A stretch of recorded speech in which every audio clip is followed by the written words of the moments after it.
Modding Minecraft on Nintendo Switch. What's possible and what's not? Hey, Minecraft enthusiasts!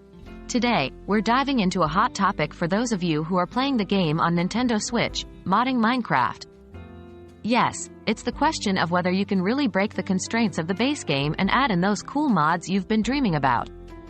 Well, the answer is a bit more complex than a simple yes or no, so let's break it down. What's the difference between the Switch version and other versions? First off, it's important to understand that the Nintendo Switch version of Minecraft is the Bedrock Edition. This is different from the Java Edition often played on PCs, which is known for its virtually limitless modding capabilities. The Bedrock Edition has a more closed system than its Java counterpart. It was developed with the intent to provide a unified, consistent experience across all devices. Because of this, modding in the traditional sense is more restricted. What kind of mods can be installed on the Switch version? Now, just because traditional modding is limited on the Switch, that doesn't mean you're completely out of luck. The Bedrock Edition supports add-ons and the Minecraft Marketplace. Add-ons allow you to modify the game, but not quite to the extent that Java mods do.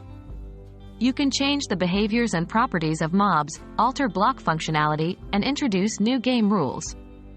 The Minecraft Marketplace is another option, offering player-created skins, texture packs, and worlds, as well as minigames.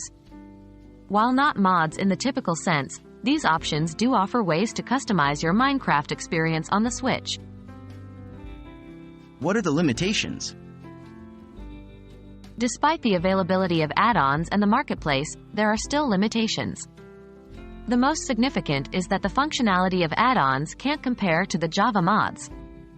While they allow you to tweak the game, the changes are usually less profound than the overhauls you can do on the PC version. Additionally, while the marketplace offers a wide variety of options, these are typically not free. They require Minecraft coins, which are purchased with real money. So there you have it.